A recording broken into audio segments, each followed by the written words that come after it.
Tudo começou em 1992, durante uma viagem turística a Abrolhos. Eu nunca tinha desenhado animais, mas dominava o desenho de figuras e tinha na época marchands que faziam consórcios com meus desenhos de figuras humanas. Uma dessas marchands integrava o grupo de amigos naquela viagem. Eu sempre levava papéis e materiais de desenho.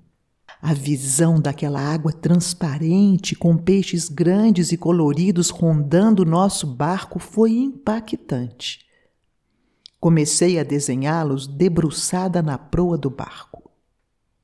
Pessoas que viajavam conosco se interessaram em adquirir desenhos daquela nova série. Formou-se ali mesmo um novo grupo de consórcio interessado na série Peixes, que tinha início naquele momento. Por um acaso, registrei o contato do responsável pelo Parque Nacional Marinho dos Abrolhos, sediado em Caravelas. Retornando a Belo Horizonte, dei prosseguimento aos desenhos da série Peixes, que começaram a ser vendidos através dos meus consórcios. Enviei algumas imagens para o responsável pelo Parque Marinho de Abrolhos com uma carta propondo uma possível parceria, que incluía exposições e workshops de educação ambiental com vivências de artes cênicas, a cargo do fotógrafo, ator e professor de teatro Luciano Lupe, meu companheiro de vida e de trabalho. Naturalmente, seria uma parceria que envolveria interesses mútuos, portanto, aberta a sugestões. A resposta positiva foi surpreendente e marcou todos os trabalhos posteriores. Havia interesse, sim, por exposições e workshops. Porém, o interesse maior era pela utilização das imagens em materiais de divulgação do parque, como camisetas, botões, postais, adesivos, folders, cartazes, etc. Era muito além das nossas expectativas. Programamos um retorno a Abrolhos com o objetivo de documentar, utilizando uma câmera subaquática, paisagens dentro e fora d'água. Sabíamos dos custos de viagens envolvidos, mas tínhamos um interesse muito grande em voltar a Abrolhos e, sobretudo, um grande amor pela natureza. Propusemos uma permuta. Arcaríamos com todos os custos da viagem e, em troca, o Parque Marinho seria responsável pela hospedagem, alimentação e assistência logística local. Cederíamos imagens de desenhos e também fotos para os materiais de divulgação do parque. Este tipo de permuta foi replicado com sucesso em todas as viagens posteriores. Lembro daquela viagem dos mergulhos com a orientação de um campeão de apneia, que permanecia intermináveis minutos debaixo d'água sem respirar. Nos apontava os peixes e corais endêmicos, em especial o coral cérebro, que reproduz a imagem de um cérebro humano. Peixes perigosos como a barracuda, saciados e respeitados, não ofereciam perigo. Naquela viagem, agendamos um retorno, a fim de realizar uma exposição em Caravelas aberta à venda dos trabalhos. Assim o fizemos. Depois de 3 meses, retornamos a Caravelas, carregados de desenhos montados em pranchas, e realizamos a exposição dos desenhos e fotos no Centro Abrolhos. Houve vendas que cobriram parte dos nossos custos. E, principalmente, surgiram novos contatos. Em Abrolhos é comum encontrarmos jovens estagiários vindos do sul do Brasil, provenientes do curso de Oceanografia da Universidade do Rio Grande. Lá existe a ONG NEMA, que desenvolve trabalhos de educação ambiental em parceria com escolas locais. Contatos foram feitos para realizar documentação semelhante, tendo como objeto as aves dos banhados do Taim e Lagoa do Peixe, os flamingos, colhereiros e cisnes de pescoço preto, dentre outros. Alguns estagiários nos forneceram contatos de outras unidades de conservação no sul do Brasil. Em Torres, para documentar a reserva que protege focas, leões e elefantes do mar, e em Florianópolis, para registrar as andorinhas do mar na reserva biológica da Ilha do Arvoredo. E lá fomos nós, sempre de ônibus, parando em Curitiba, São Paulo e finalmente BH. Sempre 2 vezes, na primeira para recolher material e fotografar, e na segunda carregada de desenhos e telas enroladas para realizar as exposições. Não conhecíamos o sul do Brasil e as 2 viagens a Rio Grande, Torres e Florianópolis foram inesquecíveis. Nos banhados do Taim e Lagoa do Peixe, fotografamos as aves migratórias que cruzam continentes e que ali aportam. Em Torres vimos de perto dezenas de focas, leões e elefantes marinhos, tomando sol sobre as pedras da praia. Próximo a Florianópolis está a reserva biológica da Ilha do Arvoredo, onde as andorinhas do mar fazem seus ninhos entre os cactos. Na época da nidação, alguns biólogos costumam fazer o anilhamento dessas aves. Tivemos o privilégio de acompanhar uma dessas expedições. Ficou nítida na nossa memória os voos rasantes dessas pequenas aves que não temem nos atacar a fim de defender os seus ninhos. Após essas idas a Abrolhos e ao sul do Brasil e estando em Brasília, visitamos o CEMAV, Centro de Pesquisas para a Conservação das Aves Silvestres. Mostramos as imagens dos pássaros e o folder com o desenho do flamingo de Lagoa do Peixe. Fomos ali convidados a fazer, para nossa alegria, o mesmo trabalho com as aves de Abrolhos. Beneditos, atobás, grazíneas e as enormes fragatas nos seus ninhais. Como na viagem para o sul, acompanharíamos expedições para o anilhamento das aves. Ficou em nossa lembrança a reação das enormes fragatas nos olhando e voando em círculo sobre nossas cabeças ao penetrarmos aquele espaço retirado no alto das montanhas onde elas construíam seus grandes ninhos. As fragatas jovens que ainda não voavam eram anilhadas para serem acompanhadas e monitorados os seus trajetos. Sensação de invasores de um espaço sagrado. Infelizmente, não realizamos nenhuma exposição desses trabalhos, nem em Caravelas, nem no CEMAV de Brasília, embora nos dispuséssemos a fazê-lo. Porém, estando naquela época em Caravelas, recebemos o grande estímulo para voltar a Abrolhos mais uma vez, entre julho e novembro, a fim de participar de uma baleada. Nesta época, as baleias jubarte voltam a Abrolhos depois de uma grande viagem partindo da Antártica. Lá, elas têm a sua fonte de alimento, um minúsculo e supernutritivo crustáceo chamado krill. Com a enorme boca aberta, a baleia deixa entrar centenas de milhares desses crustáceos, que ficarão sob a forma de gordura em seu corpo até a sua próxima volta 1 ano depois àquela região gelada. Abrolhos é escolhida por esses grandes mamíferos por oferecer uma água rasa e quente para a baleia amamentar o filhote. Vemos então as enormes caudas da baleia-mãe saindo do mar, enquanto ela, deitada nos recifes, amamenta o filhote. Cada cauda tem um desenho único, específico, que identifica aquele indivíduo. As baleadas, expedições organizadas pelo Centro Baleia Jubarte de Caravelas, trazem essas fotos, esses registros das caudas das baleias. Dessa forma, é possível monitorar o lugar onde elas estiveram, seja no Brasil, no Oceano Ártico ou em outro local no percurso que fazem através dos mares. Logo após ter o filhote, ela acasala novamente. Assistimos um desses acasalamentos quase na superfície, um verdadeiro balé de corpo, cauda e nadadeiras. E houve o mergulho com as baleias, inesquecível. Estávamos numa dessas baleadas, com a máquina fotográfica em punho procurando os sinais das baleias.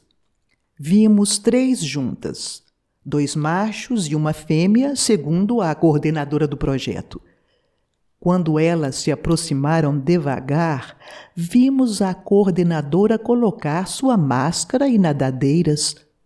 Ela iria descer do barco e se arriscar a ser atacada pelas baleias?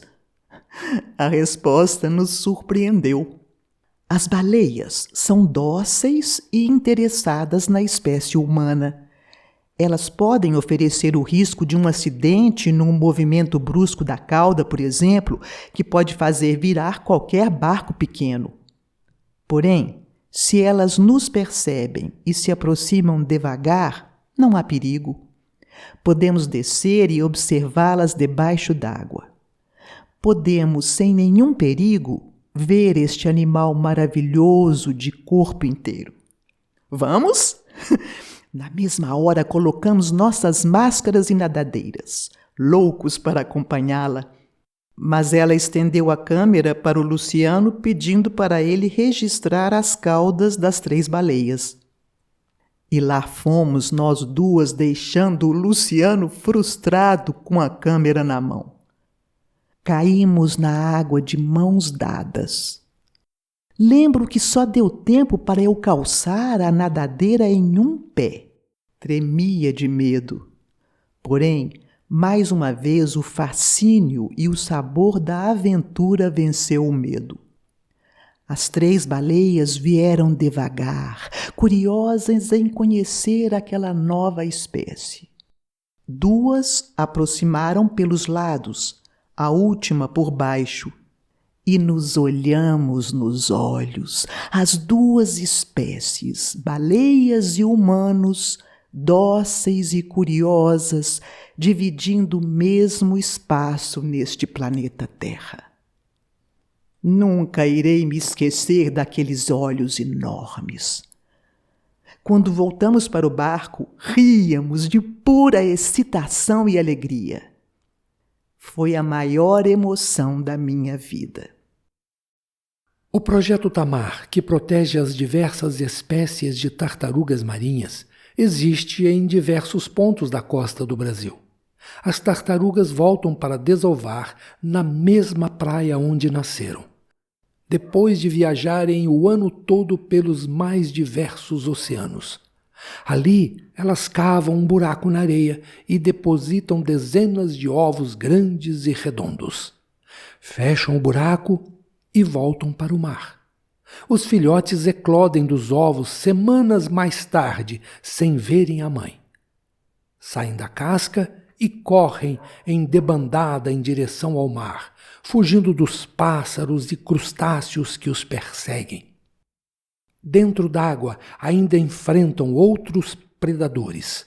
Apenas uma pequena fração deles irá se tornar uma tartaruga adulta e voltar à praia onde nasceu.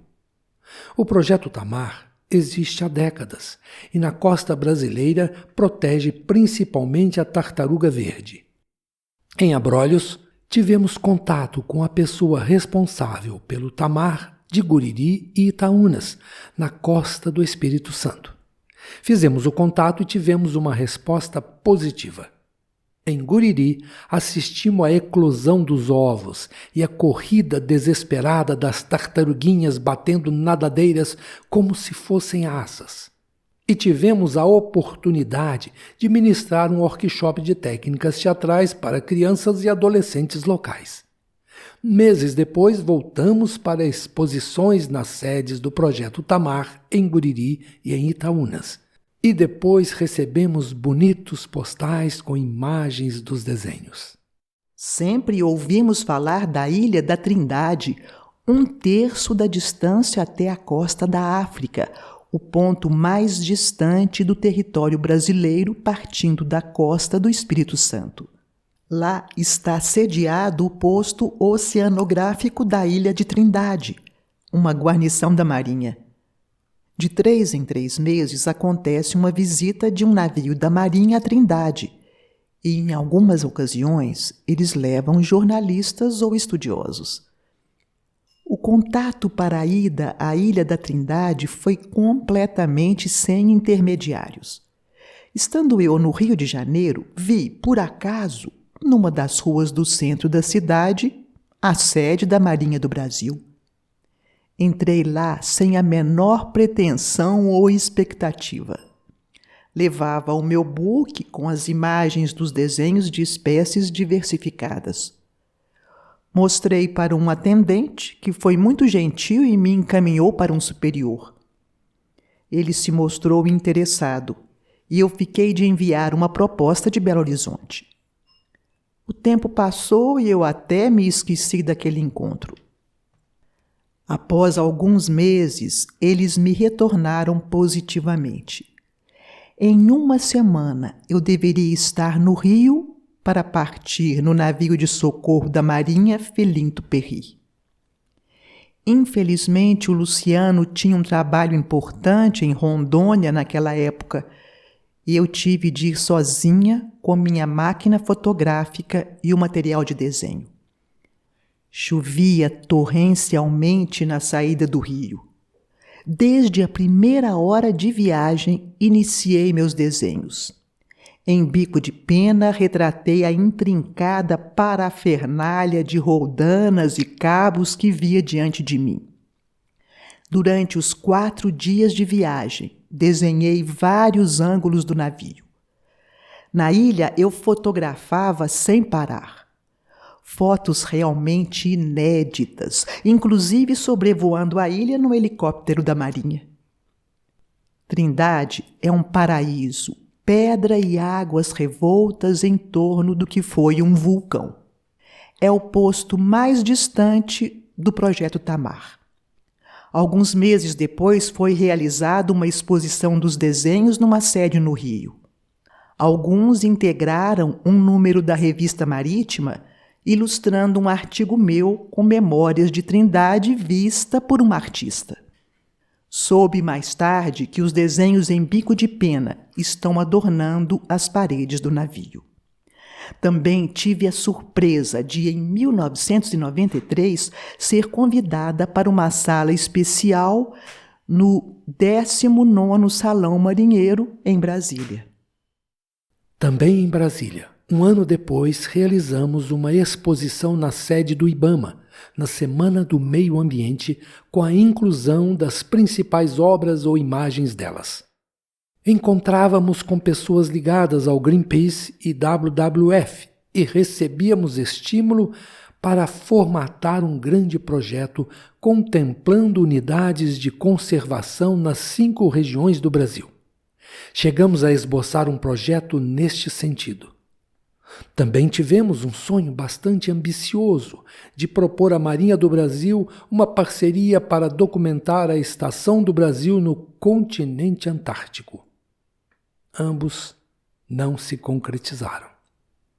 Os últimos trabalhos focalizaram florestas. O primeiro deles foi no Museu Rusk, no Espírito Santo.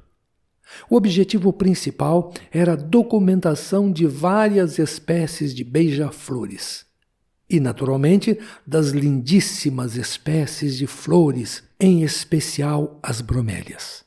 Passávamos os dias caminhando por jardins selvagens, paradisíacos, fotografando e trazendo anotações. Fizemos propostas de exposições e a realização de um mural com as principais espécies. Infelizmente, não foi concretizado. Os últimos trabalhos foram realizados em Minas Gerais, nas reservas ecológicas de Petit e Galheiro, ambas pertencentes à CEMIG. Realizamos um trabalho extenso com fotos, quadros grandes e séries de desenhos detalhando as paisagens e as principais espécies das 2 reservas. Tínhamos a expectativa de um retorno financeiro, de uma compra dos originais que poderiam estar agora adornando as paredes nas 2 reservas. Infelizmente, não aconteceu. Doamos um book com as imagens dos desenhos para serem utilizados em materiais de divulgação da empresa, como havíamos prometido. E guardamos os originais conosco. Petit e Galheiro nos deixou o legado da série Borboletas, esses pequenos animais maravilhosos e coloridos que, como os peixes, nos inspiram muito. Resta lembrar a execução de um diorama na sede da Copasa, na Mutuca, próximo a Belo Horizonte, com pedras feitas de espuma e água a partir de filtros ou aquelas gelatinas usados em spots teatrais. Um cenário bem realista que ficou bem bonito. Caminhar por tantos lugares e conhecer tantas pessoas amantes da natureza ao realizar este trabalho de documentação artística em unidades de conservação foi um batismo em nossas vidas. A partir daquela época passamos a programar nossas viagens, incluindo, sempre que possível, a visita a locais com natureza exuberante, algumas vezes intocada. Visitamos locais como Fernando de Noronha, Lençóis Maranhenses, Alter do Chão, Pantanal, Bonito, Patagônia, Machu Picchu, Perito Moreno, El Chaltén, Paracas, Nazca, Capadócia, Bonaire, Pirineus, Mar Vermelho e etc. Atualmente, temos uma casinha alternativa junto à natureza em São Sebastião das Águas Claras, apelidada de Macacos. Uma casa no mato, sem luz elétrica, em parte construída com nossas próprias mãos no serrote e no martelo. Uma opção de vida.